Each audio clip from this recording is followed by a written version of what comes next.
Jeg ved ikke, hvordan det kommer til at virke, men vi har i hvert fald fået anskaffet os et kamera, så vi kan optage, og på lidt længere sigt håber jeg, at det kommer til at virke sådan, at vi også kan streame det ud på for eksempel Facebook og YouTube. Så dem, der ikke har mulighed for at komme i kirke, så kan de altså følge med i gudstjenesten eller hjemmefra. Det er i hvert fald hensigten med det. Så nu må vi se, hvordan det kommer til at virke. Så i dag der er det bare et eksperiment. Så det kan godt være, at det ikke bliver lagt ud. Det må vi se. Vores gudstjeneste i dag, som det nok er gået op for de fleste, så har vi jo pinse. Når ånden falder, Guds nærvær i hjertet, i vores hjerter, i hver enkelt af vores hjerter, og i menigheden, i Guds menighed, i Guds forsamling, det er ligesom overskriften. Og teksten, den er jo så hentet fra apostlenes gerninger. Det er der, vi ligesom har hele pinse-ting beskrevet. Alt, hvad det skete på pinsedagen i Jerusalem for de der cirka 2000 år siden. Pinse. Hvad er det? Ja, det er en opfyldelse af et løfte, det er blevet givet. I dag, der fejrer vi pinse. Det er den tredje store kristne højtid efter jul og påske. Den største begivenhed, vi kan tale om i forbindelse med kristendommen, det er jo julen. Hvorfor fejrer vi jul? Ja, det gør vi, fordi der blev Jesus født. Vi ved godt, at han blev ikke født hverken den 24. eller 25. december. Han er født nogle måneder før det. Men vi fejrer det alligevel i forbindelse med jul. Vi fejrer ikke Jesu fødselsdag, for han er ikke fødselsdag den dag. Men vi fejrer, at han blev født. Vi fejrer, at han blev menneske. Vi fejrer, at han kom herned til jorden, og han havde en speciel opgave at udføre for os. Så det var begyndelsen på kristendommen. Det er begyndelsen på den tro, vi har. Jesus kom herned. Så har vi påsken. Hvad er det med påsken? Jeg nævnte det lidt under vores bibelstudie. Påsken, det var der afslutter Jesu liv. Jesus han var cirka 34 år gammel på det tidspunkt, hvor han blev korsfæstet. Blev korsfæstet langfredag. Han lå i graven sabbaten over, lørdagen over, som det står i Bibelen, og tidlig søndag morgen, der opstod han af graven. Han blev levende igen. Så det er den anden store begivenhed. Vi har så også en begivenhed i Jesu himmelfart, som vi fejrer for en uges tid siden, Kristi himmelfartsdag, torsdag i sidste uge. Så det er også en vigtig, den tæller normalt ikke med, når vi taler om de tre store, vigtige højtider i kristendommen. Så den tredje, det er pinsen. Hvad er det, vi fejrer i pinsen? Jo, vi fejrer, at Helligånden blev givet til Guds folk, til Guds menighed. Vi fejrer, at vi blev døbt med Helligånden. Nu har vi fået et nyt liv. Vores omvendelse er blevet fuldkommen. Vi har givet vores liv fuldstændig til Gud. Det er ikke nok, at vi ligesom bare siger, halleluja, jeg tror, og så, som man sagde i gamle dage, så er den hellige grav velforvaret. Der skal mere til. Vi skal have en personlig omvendelse. Vi skal personligt overgive os til Gud. Vi skal få Jesus til at komme ind i vores hjerter. Og det er der, pinsen kommer ind. Lige vi læste vores skriftlæsning, Apostlenes Gerninger, kapitel 2, vers 1-4. Jeg vil læse dem igen. Apostlenes Gerninger, kapitel 2, vers 1-4. Da pinsedagen var kommet, var de alle samlet med hverandre. Der lød der med et fra himlen en susen, som er et vældigt åndepust, og den fyldte hele huset, hvor de sad. Og der viste for dem tunger, som er ild, og de fordelte sig og satte sig på hver enkelt af dem. Og de blev alle fyldt med Helligånden, og de begyndte at tale i andre tungemål, alt efter hvad ånden indbød. De talte i andre tungemål. Hvad betyder det? Hvad betyder ordet tungemål? Det var et gammelt dansk udtryk, det bliver ikke rigtig brugt mere i det danske sprog. Men lige netop sprog, det er det, der står på græsk. De talte i andre sprog. Så de talte ikke bare noget uforståeligt, noget, de talte i andre sprog. Det kommer vi lidt tilbage til. Helligånden, den falder. Det er tegn, det er profeti. Og vi har ligesom hele den del af beretningen, det er de første 13 vers i Apostlenes Gerninger, at vi læser dem sådan lidt hen ad vejen. Da pinsedagen kom, var de alle samlet. Hele menigheden, alle de troende, de var ikke så forfærdeligt mange på det tidspunkt.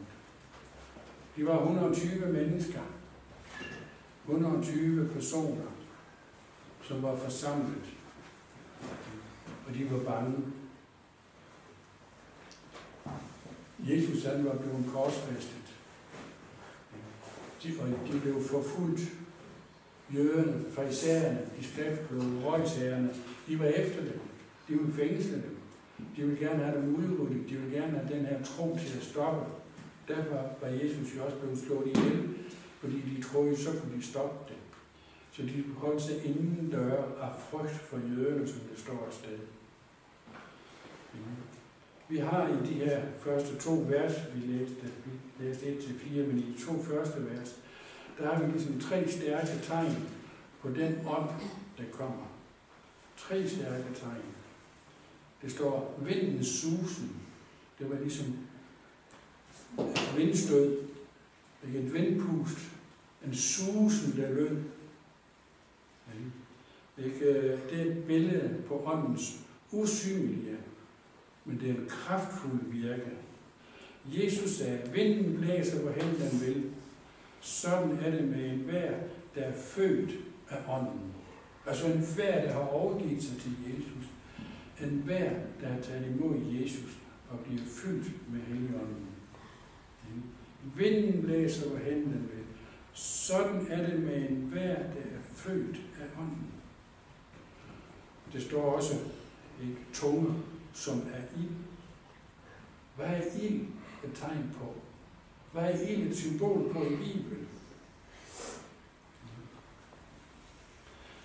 Det er et tegn, det er et billede på Guds hellighed. Guds rensende nærvær. Ild, det er jo noget, der renser. Det er noget, der kan rense alt skidt væk. Det brænder alt ukrudt væk, som det også bliver talt om nogle steder i forbindelse med Jesu genkomst. Al ondskab bliver betegnet som ukrudt. Det skal samles sammen, og det skal brændes op. Så det er Guds hellighed, og det er den renselse, Gud kommer med. Det står i Hebræerne kapitel 12, vers 29, hvor Gud er en fortærende ild. Hvor Gud er en fortærende ild. Hvad er det, han vil fortære? Hvad er det, det skal forsvinde? Ja, det er jo ondskaben.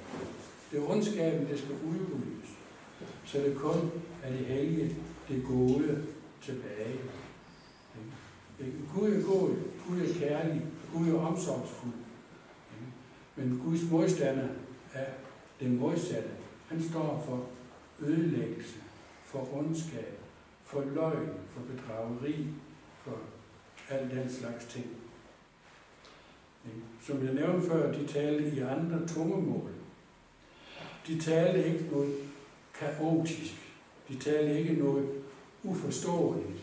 Det var ikke noget bla bla bla. Nej, de talte et sprog. Det står også i kapitel 2, at folk, der hørte dem, de undrede sig. Det bliver nævnt 15 forskellige folkeslag, 15 forskellige sprog. Hebræerne, disciplene, de talte på hebraisk. Men dem, der hørte det, dem, der lyttede, de hørte det på deres eget sprog, på deres eget tungemål.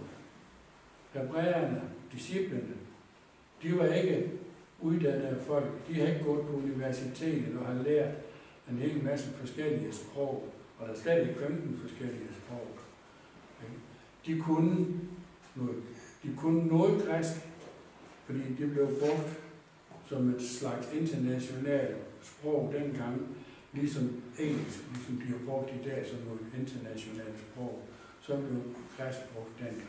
Så talte de hebræisk, eller rettere sagt den dialekt inden for det hebraiske sprog, det hed aramæisk. Det var det, de talte. Men dem, der kom fra alle de her forskellige mange nationer rundt omkring, de forstod, hvad det blev sagt. Det er tungetale, det er bibelsk tungetale.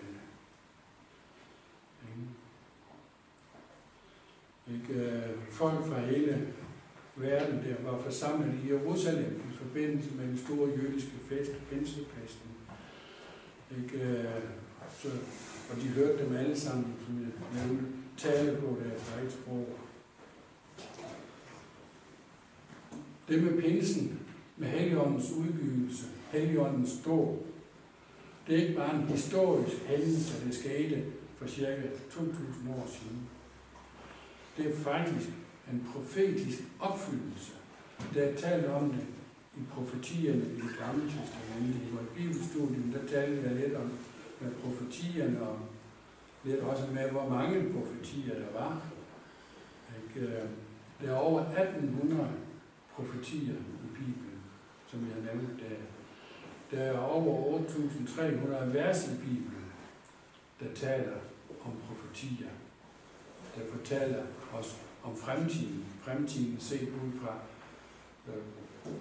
profetens tidspunkt. Der er over 300 profetier i det nye testamente, der taler om Jesus. Så profetier er en stor del af Bibelen. Jeg nævnte i vores bibelstudium, at 27% af teksten i Bibelen handler om profetier. 27%, lidt over en fjerdedel af Bibelen. Så vi må godt lægge stor vægt på at prøve at forstå de her profetier. For når så stor en del af Bibelen handler om profetier, så må det være, fordi Gud synes, det er vigtigt. Vi har en profeti, som Peter henviser til her på pinsedagen. Han siger der i kapitel 2, vers 17, Apostlenes Gerninger 2, vers 17. Der citerer han fra Joel, profeten Joel fra det gamle testamente. Det skal ske i de sidste dage, siger Gud, at jeg vil udgyde af min ånd over alt kød, og jeres sønner og jeres døtre skal profetere, og jeres unge skal se syner, og jeres gamle skal drømme. Peter siger, at det går i opfyldelse her på Pinsefestens dag.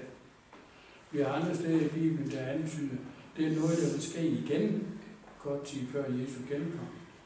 Mange profetier i Bibelen har ligesom en dobbelt opfyldelse.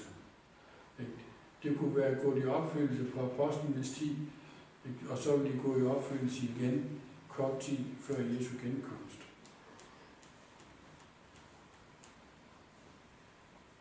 Kan I huske Peter? I forbindelse med Jesus, han var til forhør i ypperstepræstens gård. Så kommer der en tjenestepige og siger, hej Peter, du er da en af Jesu discipler. Ej, siger Peter, det er jeg ikke. Lidt senere, der kommer der en anden ind forbi. Jo, du er en af Jesu discipler. Nej, siger Peter, ikke tale om. Så kommer der en tredje, siger, jo, du er virkelig en af Jesu discipler. Og Peter, han benægter det igen, og han bander, og han svogler, og han gør ved. Jeg kender ikke det menneske, siger han. Peter var bange. Han var bange for, at han måske skulle lide samme skæbne som Jesus. Det blev tortureret, det blev pisket, derfor sat en tornekrone, presset ned over hovedet, så blodet løb ned i ham. Han blev pisket, og han havde åbnet sår på ryggen, og hvor de ellers ramte ham, de havde pisket. Dengang, når romerne piskede nogen, det var altså med læderremme, hvor det var små søm i, så huden rigtig kunne blive flået i stykker. Peter var bange. Han turde ikke vedkende sig, hvad det her var for noget. Jesus han får øjenkontakt med Peter, der i ypperstepræstens gård. Jesus havde sagt til ham på forhånd, inden hanen gav dig, har du fornægtet mig 3 gange. Da Jesus får øjenkontakt med Peter, så husker Peter på, hvad var det Jesus han havde sagt. Og så står der om Peter, han gik udenfor, han græd bitterligt, han fortrød i den grad. Han havde svigtet Jesus. Peter var godt klar over, at Jesus var sendt herned på en speciel mission. Han var sendt herned som vores frelser. Og nu er Peter så i den grad svigtet, så han gik ud, og han græd bitterligt. Han angrede. Han var tynget af dyb sorg. Men nu, der ser vi en helt anden Peter. Nu var Helligånden blevet udgivet. Nu var Peter ikke mere den her bange fyr. Nu var han frimodig.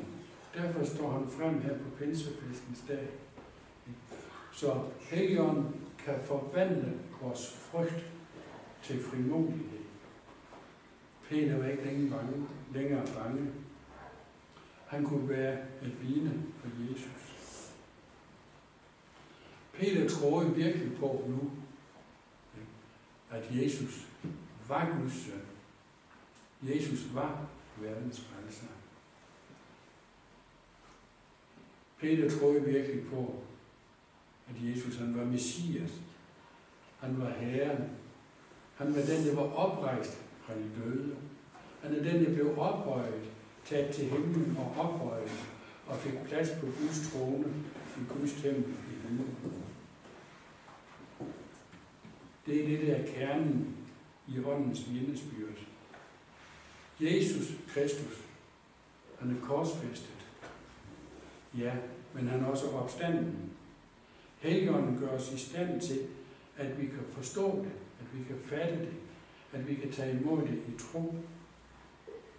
Jesus er død, begravet og opstået. Hvad er det hele værd? Hvad er hele budskabet i kristendommen værd, hvis vi ikke har opstandelsen?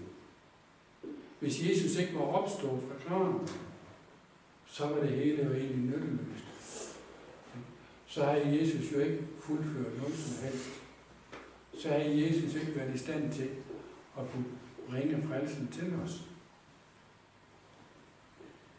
Da forsamlingen, der var forsamlet der i Jerusalem på pinsedagen, da de hører Peters prædiken, da de hører alt det, Peter har at sige til dem, så rører det dem. De bliver bevæget af det. De siger, brødre, hvad skal vi gøre for at blive frelst?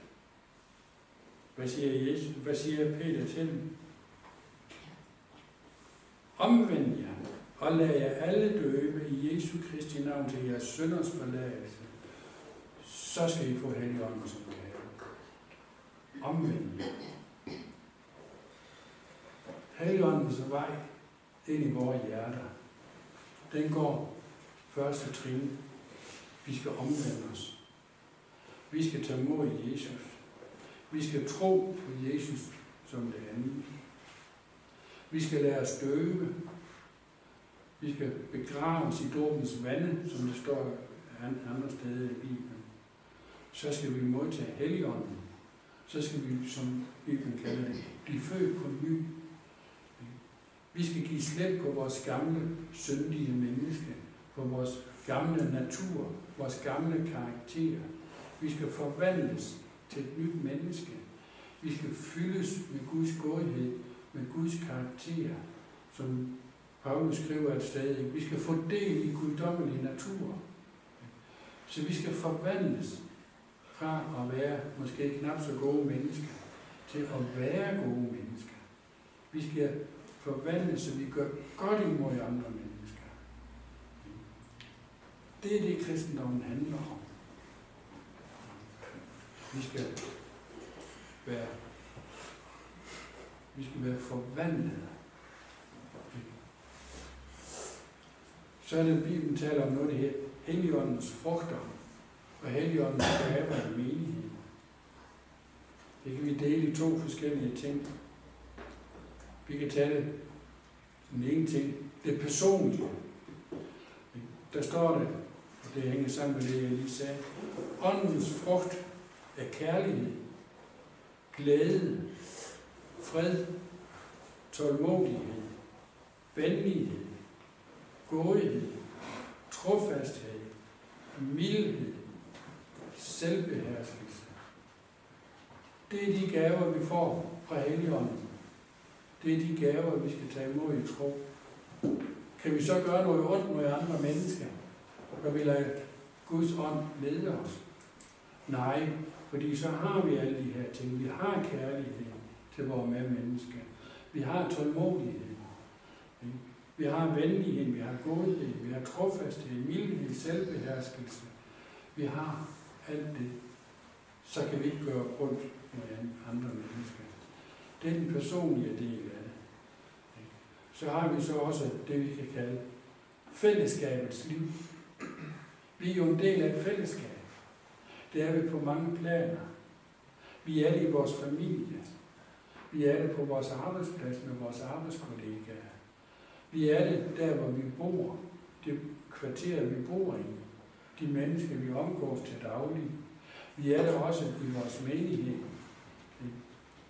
Så vi har et fællesskab på flere forskellige planer. Først og fremmest, så har vi det altså i vores menighed. Der har vi fællesskab med Gud. Der står om de første kristne her, som blev omvendt på pinsefestens dag. Der står der om, de holdt fast ved apostlenes lære og ved fællesskabet, ved brødets brydelse og ved bønnerne. Brødets brydelse. Ja, det er jo ikke et udtryk, en vending, vi rigtig bruger i dag. Men det betyder, at vi tager os af dem, der ikke har noget. Det findes fattige mennesker.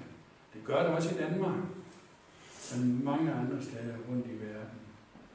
Vi lever et særdeles privilegeret sted. Vi ved ikke rigtigt, hvad nød og elendighed og sult og tørst og forfølgelse og krig og alle den slags ting er. Det ved vi ikke rigtigt her i Danmark. Det har vi det alt for godt til. Men det er steder i verden, hvor det er dagligdag, hvor det er hverdag. Man bliver forfulgt. Det er naturkatastrofer. Nødhjælp kommer ikke frem. Man sørger ikke for, at andre kan få noget. Nej, man vil så gerne selv leve i luksus. Man mangler Helligånden i sit hjerte for at vise den nødvendige godhed over for andre. Vi har det godt i Danmark. Helligånden skaber en levende menighed med alle de her åndens frugter. I menigheden, der kan vi få undervisning i Guds ord. Vi kan have fællesskab, og vi kan have enhed. Hvad betyder enhed? Betyder det, at vi alle sammen skal være enige om alt? Ikke nødvendigvis. Vi kan godt have lidt forskellige opfattelser på nogle ting, men vi skal have en enhed. Vi skal holde sammen, også selvom det er noget, vi godt kan være lidt uenige om, se lidt anderledes på. Vi skal holde sammen i fællesskab. Vi har vores nadver, vi har vores bøn. Nadver, ja, hvad er det egentlig? Det er, at vi viser, at vi gør noget for andre. Vi viser omsorg for andre. Vi er tjenere for andre. Vi skal ikke bare være dem, der siger, at de andre de skal gøre noget for mig. Jo, det må de da gerne. Men vi skal først og fremmest gøre noget for andre. Det er jo det, Jesus han gjorde. Hvad var det ultimative, som Jesus han gjorde? Det var, at han gav sit liv. Han ofrede sit eget liv, for at vi kunne have liv. For at vi kan blive frelst. For at vi kan komme med på den nye jord. Evigt liv. Jesus gav sit liv. Han offrede sig selv for vores skyld. Så har vi altså også til opgave at gøre noget for andre. Ofre os for andre. Sørge for, at andre også får del i de mange goder, vi har. Det bliver også kaldt en nådegave til tjeneste. Vi skal lade Helligånden få plads i vores liv, i vores hjerter. Paulus han skrev i Galaterbrevet, kapitel 2, vers 20, et af mine mange yndlingsvers. Paulus skrev, så er det ikke længere mig, der lever, men Kristus, der lever i mig. Vi skal lade Jesus fylde vores hjerter. Vi skal lade Jesus danne vores karakter, sådan at vi kommer til at ligne Jesus mere og mere. Det er budskabet fra pinsen. Vi skal fyldes af Guds hellige ånd. Vi skal fyldes af Kristi kærlighed, så vi kan være noget for andre. Lad os tage det budskab med hjem. Amen.